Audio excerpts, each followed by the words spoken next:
प्रधानमंत्री जी का आप बहुत गुणगान करते हैं। आप कहते हैं प्रधानमंत्री जी बहुत लोकप्रिय हैं। प्रधानमंत्री जी की लोकप्रियता चमक रही है, वो महामानव हैं, विश्व गुरु हैं। प्रधानमंत्री जी की कौन सी लोकप्रियता है कि ईवीएम से चुनाव कराएंगे तो लोकप्रियता कायम रहेगी, बैलेट से चुनाव कराएंगे तो लोकप्रियता खत्म हो जाएगी। अरे भैया, दोनों में अगर लोकप्रियता कायम है तो बैलेट से चुनाव करा लो। 11 साल से इस देश में ट्रंप की सरकार तो है नहीं। यहाँ पर प्रधानमंत्री नरेंद्र मोदी जी हैं और गृह मंत्री अमित शाह जी हैं। आपने 11 साल में कितने घुसपैठिए हिंदुस्तान से भगाए? एसआईआर के जरिए आप मतदाता सूची को साफ करना चाहते हैं या वोटर को ही साफ करना चाहते हैं? आप बिहार जाते हैं, वहां घुसपैठिया चिल्लाते हैं। झारखंड जाते हैं, वहां घुसपैठिया चिल्लाते हैं। दिल्ली आते हैं, वहां घुसपैठिया चिल्लाते हैं। हरियाणा जाते हैं, वहां घुसपैठिया चिल्लाते हैं। महाराष्ट्र जाते हैं, वहां घुसपैठिया चिल्लाते हैं। आसाम जाते हैं, वहां घुसपैठिया चिल्लाते हैं। घुसपैठिया पकड़ नहीं पाते।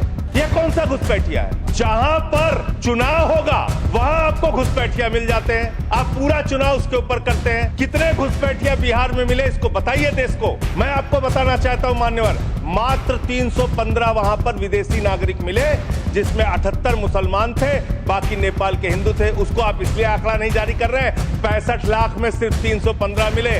आपकी छाती पे तो सांप लौटने लगा, आपको तो मजा आया नहीं। ईवीएम का इस्तेमाल देश के अंदर शुरू हुआ प्लीज, और जब ईवीएम का इस्तेमाल शुरू हुआ अपनी जगह बैठे, तो देश में तमाम बहस शुरू हुई और ईवीएम के ऊपर सबसे पहला किसी ने सवाल उठाया तो उस व्यक्ति का नाम है जीवीएल नरसिम्हा।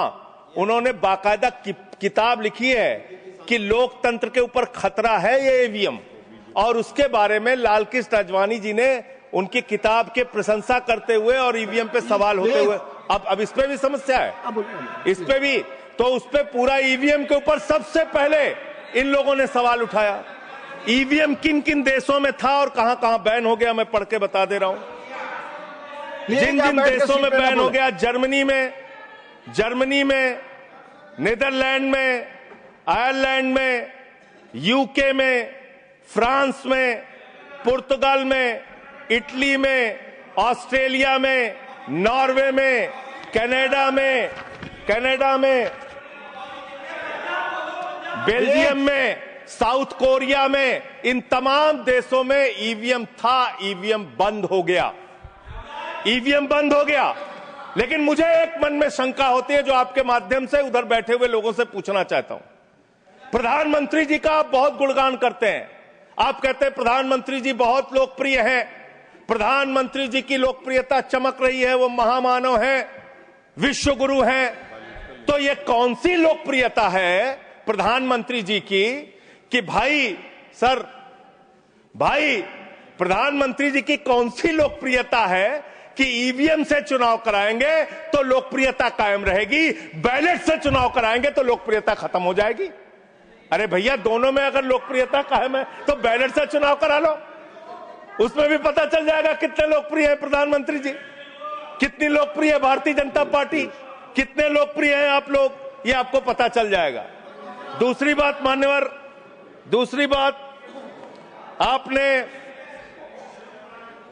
अभी मैंने सुना कि डिटेंशन सेंटर बनाएंगे घुसपैठियों के लिए, और यह कहा गया कि इस पूरी चुनाव की प्रक्रिया के तहत जो लोग पकड़े जाएंगे घुसपैठिए, उनको उस डिटेंशन सेंटर में रखा जाएगा। मैं आपके माध्यम से इस सरकार से पूछना चाहता हूं, 11 साल से इस देश में ट्रंप की सरकार तो है नहीं, न बराक ओबामा की सरकार है, न बाइडेन की सरकार है। यहां पर प्रधानमंत्री नरेंद्र मोदी जी हैं और गृह मंत्री अमित शाह जी हैं। आपने 11 साल में कितने घुसपैठिए हिंदुस्तान से भगाए? इसके बारे में आंकड़ा दीजिए सदन को आप जानकारी दीजिए। आप बिहार जाते हैं, वहां घुसपैठिया चिल्लाते हैं। झारखंड जाते हैं, वहां घुसपैठिया चिल्लाते हैं। दिल्ली आते हैं, वहां घुसपैठिया चिल्लाते हैं। हरियाणा जाते हैं, वहां घुसपैठिया चिल्लाते हैं। महाराष्ट्र जाते हैं, वहां घुसपैठिया चिल्लाते हैं। आसाम जाते हैं, वहां घुसपैठिया चिल्लाते हैं। घुसपैठिया पकड़ नहीं पाते। यह कौन सा घुसपैठिया है? जहां पर चुनाव होगा वहां आपको घुसपैठिया मिल जाते हैं। आप पूरा चुनाव उसके ऊपर करते हैं। कितने घुसपैठिया बिहार में मिले इसको बताइए देश को, इस सदन में बताइए। मैं आपको बताना चाहता हूं मान्यवर, मात्र 315 वहां पर विदेशी नागरिक मिले, जिसमें 78 मुसलमान थे, बाकी नेपाल के हिंदू थे। उसको आप इसलिए आंकड़ा नहीं जारी कर रहे हैं, 65 लाख में सिर्फ 315 मिले। आपकी छाती पे तो सांप लौटने लगा, आपको तो मजा आया नहीं। आप डिटेंशन सेंटर बना रहे हैं उत्तर प्रदेश में। डिटेंशन सेंटर का पता है आपको? कानून, अंतर्राष्ट्रीय नियम।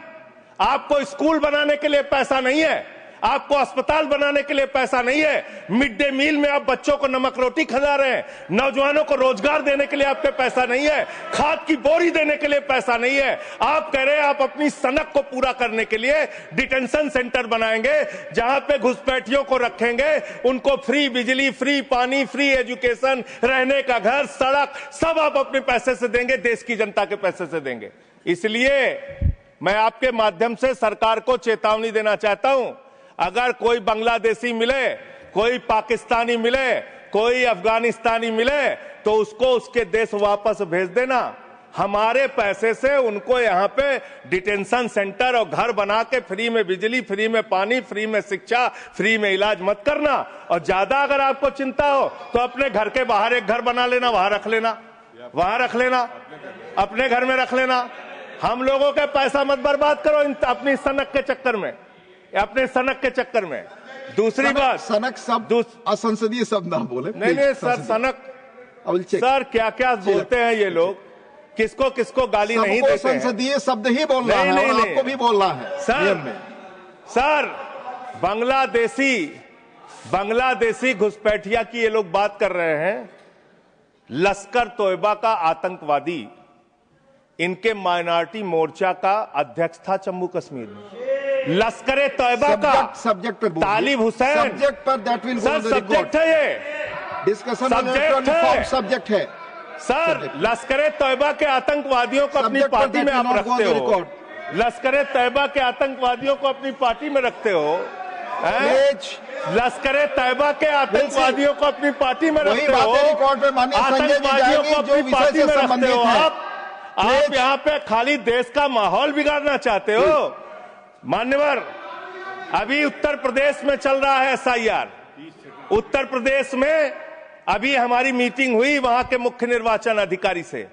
वो कह रहे हैं 18% वोट काटे जाएंगे, करीब करीब 3 करोड़ वोट हमारे प्रदेश में काटे जाएंगे। और कैसे काटे जा रहे हैं? प्लीज संजय जी आप इधर बोलिए, चेयर की तरफ। क्या आप जानना चाहते हैं? आप आपस में बहस कराइए सर, उनको खड़ा कीजिए सर, उनको खड़ा कीजिए, बहस कराइए। आप बोले कोई चीज जानते। हमारी मीटिंग हुई सर, हमारी पार्टी के प्रतिनिधि गए, वहां कहा गया 18% वोट काटे जाएंगे। क्या इस सदन की चिंता नहीं होनी चाहिए? उत्तर प्रदेश में आप 3 करोड़ वोट काटेंगे, 3 करोड़ वोट काटेंगे। आपने रामपुर के अंदर एक 80 साल की बूढ़ी महिला, सर मैं मिलने गया, आपको दर्द बताना चाहता हूं, 80 साल की बूढ़ी महिला। बैठ जाइए, बैठ जाइए, बैठ जाइए। आप लोग फालतू बोलते रहते हो। पर ही बोले वही रिकॉर्ड पे जाएगा। लश्कर तैयबा के आतंकवादियों को अपनी पार्टी में रखते हो तुम लोग, कमेंट नहीं कर सकते। लश्कर तैयबा के आतंकवादियों को रखते हो अपनी पार्टी में। सर रामपुर में एक बूढ़ी महिला 80 साल की, उसका नाम है नूर जहां। सदन को उसकी चिंता सुननी चाहिए। उसने अपने 2 बेटे जो कुवैत में रहते हैं उनका फॉर्म भर दिया।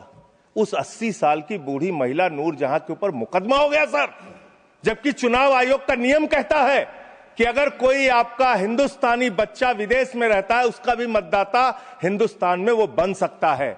मां ने फॉर्म भरा, आपने दर्ज कर दिया। धन्यवाद संजय जी। अरे सर हमारी पार्टी में से, अरे हमारी पार्टी में से एक आध मिनट ले लीजिए। ऑलरेडी मैंने मेरे पार्टी का समय है, 1 मिनट अधिक दिया सर। मैं दल का नेता हूं, मेरे पास अधिक दिया सर, मैं पार्टी का नेता हूं, मेरे पास टाइम है। ऑलरेडी 1 मिनट अधिक दिया टाइम है सर। आपने लिखकर पहले नहीं दिलवाया। तो हम टाइम हमारे में से काट लीजिएगा, हमारे में से टाइम काट लीजिएगा। आप जल्दी बोलिए। 1 मिनट मुझे और दीजिए। 1 मिनट में कंक्लूड सर मैं अंत में यही कहना चाहता हूं, आपके इस जोर दबाव के चक्कर में हिंदुस्तान के 35 BLOs अब तक अपनी जान गंवा चुके हैं। ये सदन, अरे कहां मंत्री जी, आपको कैसे पता चलेगा? इस सदन को श्रद्धांजलि देना चाहिए। उन 35 लोगों की हत्या की है आप लोगों ने। सर सेक्रेटरी जनरल, उन BLOs की हत्या के जिम्मेदार ये लोग हैं।